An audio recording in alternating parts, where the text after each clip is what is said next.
അങ്ങനെ ചാലെ സാധനം വാങ്ങിക്കാൻ വേണ്ടിയിട്ട് ഒരുങ്ങിക്കിട്ടി ഇറങ്ങിയ ഞാൻ റെയിൽവേയുടെ പണിയും കണ്ടോണ്ട് അങ്ങനെ നിന്നു. എൻലെസ് ജേണി ബൈ ദീപുവിന്റെ പുതിയ വീഡിയോ ആരംഭിക്കുന്നു. ഇവിടെ കണ്ടില്ലേ കുറെ വെള്ളം സ്റ്റോർ ചെയ്ത് ഇട്ടിട്ടുണ്ട്. എനിക്ക് തോന്നുന്നു ഇവിടുന്ന് തന്നെയുള്ള ഉറവയാണെന്ന് തോന്നുന്നു. ഇതിൽ നിന്നാണ് ആ ലോറിയിൽ നമ്മൾ മുമ്പേ കണ്ടതുപോലെ വെള്ളം അങ്ങോട്ട് പമ്പ് ചെയ്ത് ലോറിയിൽ എടുത്തുകൊണ്ട് അപ്പുറത്തെ സൈഡിലോട്ട് കൊണ്ടുവന്നത്. നമ്മൾ കാണുന്നത് സ്റ്റുഡിയോ റോഡിലെ പാലമാണ് അങ്ങ് ദൂരെ കണ്ടത്. ഈ വെള്ളമാണ് അവിടെ ആ കുഴിക്കകത്ത് ഒഴിക്കാൻ വേണ്ടിയിട്ട് എടുത്തുകൊണ്ട് വന്നത്. അടിപൊളി. അപ്പോൾ വീഡിയോ ഇഷ്ടപ്പെടുകയാണെങ്കിൽ എല്ലാവരും സബ്സ്ക്രൈബ് ചെയ്യണം, ലൈക്ക് ചെയ്യണം, കമൻറ്റ് ചെയ്യണം, ഷെയർ ചെയ്യണം. ഇത് കണ്ടില്ലേ എന്തുമാത്രം ഹൈറ്റിലാണ് ഇവിടെ ശരിക്കും പറഞ്ഞാൽ മണ്ണ് എടുത്തിരിക്കുന്നല്ലേ. ആ മണ്ണ് ഇടിഞ്ഞു വീഴുമെന്തോ മോളിൽ താമസിക്കുന്നവരെയൊക്കെ സമ്മതിക്കണം. അത് കഴിഞ്ഞിട്ട് ഇങ്ങോട്ട് വന്നപ്പോൾ ഇവിടെ കണ്ടില്ലേ കുറേ സിമെൻറ്റ് ബ്രിക്സ്, അതിന് മുകളിലൊരു പട്ടി കയറി അങ്ങനെ നിൽപ്പുണ്ട്. ഈ ബ്രിക്സ് ആണെന്ന് തോന്നുന്നു അവിടെ ഈ പാലത്തിൻ്റെ സൈഡിലെ ഭിത്തികളിലൊക്കെ ഇറക്കി വയ്ക്കാനുള്ളതാണ്. അങ്ങനെ ഞാൻ എന്തായാലും ചാലയിലെത്തി. ഇനിയിപ്പോൾ ഇവിടെ വണ്ടി പാർക്ക് ചെയ്തതിന് ശേഷം നേരെ പച്ചക്കറി മാർക്കറ്റിലോട്ടാണ് പോകുന്നത്. ഇവിടെ കണ്ടില്ലേ സൈഡിലൊക്കെ വിളക്കും കാര്യങ്ങളും ഒക്കെ വിൽക്കുന്ന കടകളും ഒക്കെ ഇഷ്ടം പോലെ ഉണ്ട്. അപ്പം അതൊക്കെ കണ്ടതിന് ശേഷം നേരെ ഇനി പച്ചക്കറി വാങ്ങിക്കുന്ന സ്ഥലത്തോട്ട് പോകണം. ഇന്നേ തിരക്ക് കുറവാണ്, ഇവിടെ വലിയ തിരക്കില്ല. സാധാരണ ഇവിടെ വന്നു കഴിഞ്ഞാൽ ഉണ്ടല്ലോ വണ്ടി വെക്കാൻ പോലും സ്ഥലം കിട്ടത്തില്ല കേട്ടോ, ഭയങ്കര തിരക്കായിരിക്കും. പക്ഷെ ഇന്ന് വലിയ കുഴപ്പമില്ല. ഇവിടെ ചാലയിലെ പ്രത്യേകത എന്ന് പറഞ്ഞാൽ പല പല സെക്ഷനായിട്ടാണ് കടകൾ എന്ന് പറഞ്ഞാൽ. ഒരു സൈഡിൽ ഈ പൂജാ സാധനങ്ങളൊക്കെ വിൽക്കുന്ന കടകളാണെങ്കിൽ ഒരു സൈഡിൽ ഇതൊക്കെ ഈ വിളക്കുകൾ, അലൂമിനിയം പാത്രങ്ങൾ, സ്റ്റീൽ പാത്രങ്ങൾ, പൂക്കടകളാണെങ്കിൽ ഒരു സൈഡിൽ, അങ്ങനെ ഇഷ്ടംപോലെ സെക്ഷനായിട്ടാണ്. അയ്യോ, ഇവിടെ വന്നപ്പോൾ അതാണ്ട് ഇവിടെ ദൈവമേ എവിടെ വന്നാലും പണി നടക്കുവാണോ? ചാലയ്ക്കകത്താണ് എനിക്ക് തോന്നുന്നു ഡ്രെയിനേജിന്റെ പണി നടക്കുകയാണെന്ന് തോന്നുന്നു. ഈ പച്ചക്കറി മാർക്കറ്റില് രണ്ട് സൈഡിലും ഇറക്കി ഇങ്ങനെ ഈ പുറത്തോട്ട് ഇറക്കി വെച്ചതിന് ഇഷ്ടം പോലെ പച്ചക്കറികളും മറ്റ് സാധനങ്ങളും ഒക്കെ വിറ്റുകൊണ്ടിരുന്ന സ്ഥലമാണ് കേട്ടോ. എനിക്ക് തോന്നുന്നു ഈ പണി നടക്കുന്നതുകൊണ്ടായിരിക്കണം ഇവിടെ ഇത്തിരി പ്രശ്നത്തിലാണ്.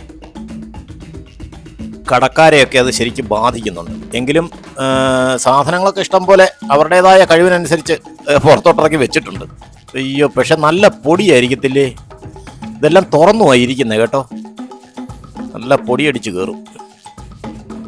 ഇത് കണ്ടില്ലേ, ഇവിടെ ചാലയിലെ ഏറ്റവും വലിയൊരു പ്രത്യേകത എന്ന് പറഞ്ഞാൽ നമുക്ക് എല്ലാ സൈസിലുള്ള പച്ചക്കറികളും ഉണ്ട്. എല്ലാ സൈസിലുള്ളതെന്ന് പറഞ്ഞാൽ നമ്മൾ കാണാത്ത പച്ചക്കറികൾ വരെ ഇവിടെ കിട്ടും. ഞാൻ ഇതുവരെ കണ്ടിട്ടില്ലാത്ത ചില സാധനങ്ങളൊക്കെ ഇവിടെ ഞാൻ കണ്ടിട്ടുണ്ട്. പുതിയ പുതിയ ഓരോ സ്ഥലങ്ങളിലുള്ള പച്ചക്കറികൾ ഇവിടെ വരുന്നതായിരിക്കും. അയ്യോ, വലിയ കഷ്ടം തന്നെ കേട്ടോ. കൺസ്ട്രക്ഷന് വേണ്ടിയിട്ട് ഇറക്കിയിട്ടിരിക്കുന്ന സാധനങ്ങളും വണ്ടികളും ഒക്കെ കൊണ്ട് ഒരു തരത്തിൽ ഇതൊഴി നടക്കാനും വയ്യ. ഒരു വല്ലാത്ത ഫൗൾ സ്മെല്ലും ഉണ്ട് കേട്ടോ. കാരണം ഈ പച്ചക്കറികളൊക്കെ അഴുകിയതും അതും ഇതൊക്കെ ഉണ്ടല്ലോ, ഇവർ കറക്റ്റായിട്ട് പ്രോപ്പറായിട്ട് മെയിൻറ്റെയിൻ ചെയ്ത് മാറ്റത്തില്ല. അതിൻ്റെയൊക്കെ ഒരു ചെറിയ പ്രശ്നങ്ങളുണ്ട്. അതിൻ്റെ വെള്ളം എല്ലാം കൂടെ കെട്ടിക്കിടന്നേ. തക്കാളിയുടെ കളറൊക്കെ ഉണ്ട്. തക്കാളി എന്ന് പറഞ്ഞപ്പോൾ തക്കാളി ആയിപ്പോയതാണ്. മാങ്ങ, നാരങ്ങ, നെല്ലിക്ക, ഇഷ്ടം പോലെ സാധനങ്ങളാണ്. നോക്കട്ടെ, എനിക്ക് കുറച്ച് സാധനങ്ങൾ വേണം. ഇതിനപ്പുറത്തോട്ട് ചെന്ന് കഴിഞ്ഞാൽ കുറച്ചുകൂടെ വിപുലമായിട്ടുള്ള മാർക്കറ്റാണ്. അവിടെ പക്ഷെ ഒരു കുഴപ്പമെന്ന് പറഞ്ഞു കഴിഞ്ഞാൽ അതുകൊണ്ട് അവിടെ ലോറിയൊക്കെ കിടപ്പുണ്ട്. ഇതുവഴിയുള്ള നടത്തം തന്നെ ഇത്തിരി കൺജസ്റ്റഡാണ്. മറ്റേത് ഇതുവഴി ടൂ വീലറിലൊക്കെ അത്യാവശ്യം നമുക്ക് അകത്തോട്ട് കയറി പോവാം. ഇവിടെ നമ്മൾ സൈഡിൽ പാർക്ക് ചെയ്യാൻ പറ്റത്തില്ല. എനിക്ക് കുറച്ച് ചീരയും പയറും ഒക്കെ വാങ്ങിക്കണം. എന്തൊരു കുഴിയാണ് ഇതില്!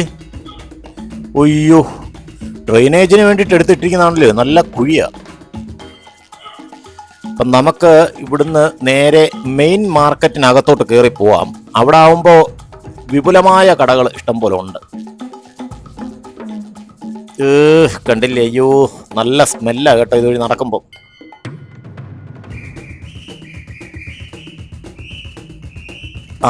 ഇവിടം തൊട്ട് പണി തീർന്നെന്ന് തോന്നുന്നു. അവിടുന്ന് ഇങ്ങോട്ടാ വന്നത് പണിഞ്ഞ്. എന്നിട്ട് ഇനി അത്രയുടെ അവർ പൂർത്തീകരിച്ചിട്ടുണ്ട്. ഇനി അങ്ങോട്ടുള്ളതായിരിക്കാം പൂർത്തീകരിക്കാനുള്ളത്. ഇവിടെ എല്ലാം കുറേ പൊളിച്ചൊക്കെ ഇട്ടിട്ടുണ്ട് സാധനങ്ങൾ. ഞാൻ സത്യം പറഞ്ഞാൽ കുറേ കാലമായി ഇങ്ങോട്ട് വന്നിട്ട് കേട്ടോ, അതുകൊണ്ട് ഇപ്പോഴിതൊക്കെ കാണുന്നേ.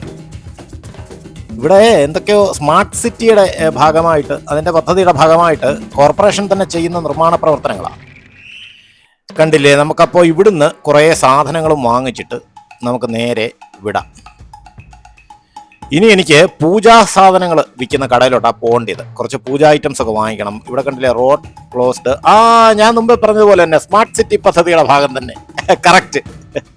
ഇവിടെ തിരുവനന്തപുരത്ത് മൊത്തത്തിൽ കോർപ്പറേഷനിൽ മൊത്തത്തിൽ അതിൻ്റെ പണികൾ നടന്നുകൊണ്ടിരിക്കുക. സ്മാർട്ട് സിറ്റിയുടെ ഭാഗമായിട്ട് ഡെവലപ്മെൻറ്റുകൾ ധാരാളമായിട്ട് നടക്കുന്നുണ്ട്. എന്നാലും ഈ റോഡിനൊന്നും വീതി കൂട്ടാൻ ഒരു നിവൃത്തിയില്ല. കുറച്ചുകൂടെ വീതി ഉണ്ടായിരുന്നെങ്കിലേ വലിയ കുഴപ്പമില്ലായിരുന്നു. അങ്ങനെ ഒരു കണക്കിന് പച്ചക്കറി മാർക്കറ്റിൽ നിന്ന് ഞാൻ പുറത്ത് ചാടി. ഇനിയിപ്പം നേരെ പൂജാസാധനം ഒക്കെ എടുക്കാൻ വേണ്ടിയിട്ട് അങ്ങോട്ട് പൊയ്ക്കൊണ്ടിരിക്കുക. ഞാൻ അവിടെ നേരത്തെ വിളിച്ച് പറഞ്ഞിട്ടുണ്ട് സാധനങ്ങളൊക്കെ എടുത്തു വെച്ചേക്കാൻ. അപ്പം അതുകൊണ്ട് നേരെ അങ്ങ് ചെന്നാൽ മതി.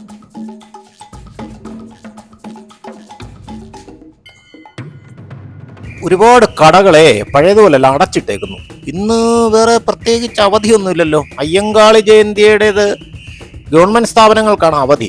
പക്ഷേ ഇതൊക്കെ പ്രൈവറ്റാണ് ഇവിടെ കൂടുതലും ഉള്ളത്. ഇവിടെങ്ങും സാധാരണ അങ്ങനെ അടച്ചിടുന്നതല്ല. ഇവിടെ കണ്ട രാജീവ് ഗാന്ധിയുടെ ഒരു പ്രതിമ. അതും കഴിഞ്ഞ് ഞാൻ ഈ പൂജാസാധനം എടുക്കുന്ന കടയിലോട്ട് പോകുന്ന കുറച്ച് ഉള്ളിലോട്ട് കയറി ഒരു ഏരിയയിലാണ്. ഒരു അധോലോക സങ്കേതത്തിലോട്ട് പോകുന്ന പോലൊക്കെ തോന്നും. ഫീൽ ചെയ്യും. അയ്യോ, ഇവിടെ ഒരു സൂപ്പർ മാർക്കറ്റ് ഉണ്ടായിരുന്നു, അതൊക്കെ അടച്ചെന്ന് തോന്നുന്നു. അങ്ങനെ പൂജാസാധനങ്ങൾ എടുക്കാൻ വേണ്ടിയിട്ട് ഞാൻ ജയന്തി പെർഫ്യൂമറി എന്ന കടയുടെ പേര്, ഞാൻ അങ്ങോട്ട് പൊയ്ക്കൊണ്ടിരിക്കുക. അങ്ങനെ നമ്മൾ വല്ല വിധേനയും പച്ചക്കറി സാധനങ്ങളൊക്കെ വാങ്ങിച്ചിട്ട് നേരെ ചാലയിൽ ഇറങ്ങി. ഇനിയിപ്പോൾ നേരെ പൂജാക്കടയിൽ പോയി ജയന്തി പെർഫ്യൂമറി അവിടെ നിന്ന് കുറച്ച് സാധനങ്ങളോട് വാങ്ങിക്കണം. അതിനുവേണ്ടി പൂജാക്കടയിൽ പോയിക്കൊണ്ടിരിക്കുക. കണ്ടില്ലേ, നല്ല കിടിലൻ പൂജാക്കടയാണ്. എല്ലാ ഐറ്റംസും ഉണ്ട്. പൂജാ സംബന്ധമായിട്ടും അതേപോലെ തന്നെ വീടുകളിൽ വേണ്ടുന്ന എന്തെങ്കിലുമൊക്കെ ചടങ്ങുകൾക്ക് അനുബന്ധമായിട്ടുള്ള സാധനങ്ങളെല്ലാം വിൽക്കുന്നുണ്ട്. മുണ്ട്, തോർത്ത്, അവിടെ ഇല്ലാത്ത ഐറ്റംസ് ഒന്നുമില്ല. ചടങ്ങുകളും പൂജയുമായിട്ടൊക്കെ ബന്ധപ്പെട്ടേ എല്ലാ ഐറ്റവും ഉണ്ട്. അപ്പോൾ എൻ്റെ സാധനങ്ങൾ ഞാൻ എടുത്തു വെക്കാൻ പറഞ്ഞെങ്കിലും അത് കുറച്ച് ഐറ്റംസ് കൂടെ എടുത്തുകൊണ്ടിരിക്കുന്നേ ഉള്ളൂ. അപ്പോൾ അത് കഴിഞ്ഞിട്ട് അതും വാങ്ങിച്ചുകൊണ്ട് വേണം നമുക്ക് പോകാനായിട്ട്. കണ്ടില്ലേ, മാലകൾ, ഈ ശബരിമലയ്ക്ക് പോകാനുള്ള മാലകളും അതേപോലെ തന്നെ പല നിറത്തിലുള്ള മാലകൾ. ഇതെല്ലാം ശരിക്കും പറഞ്ഞാൽ ലേഡീസ് ഓർണമെൻറ്റ്സ് ഒന്നും അല്ല. ഇതെല്ലാം നമ്മൾ സ്വാമിമാർക്കും അതേപോലെ പൂജാരിമാർക്കും ഒക്കെ വേണ്ടിയിട്ട് ഉള്ള മാലകളാണ്. അപ്പോൾ പർച്ചേസിംഗ് ഒക്കെ കഴിഞ്ഞ് ചാലയിൽ ഇറങ്ങാൻ തുടങ്ങുകയാണ്. അപ്പോൾ എൻലെസ് ജേണി ബൈ ദീപുവിൻ്റെ ഇന്നത്തെ വീഡിയോ ഇവിടെ വെച്ചിർത്തുന്നു. അപ്പോൾ വീഡിയോ ഇഷ്ടപ്പെടുകയാണെങ്കിൽ ലൈക്ക് ചെയ്യുക, സബ്സ്ക്രൈബ് ചെയ്യുക, കമൻറ്റ് ചെയ്യുക, ഷെയർ ചെയ്യുക. Okay, bye. കയ്യിൽ സാധനം ഇരിക്കുന്നുണ്ട്, ബായ് തരാൻ ഒരു ബുദ്ധിമുട്ടുണ്ട്. ബായ്.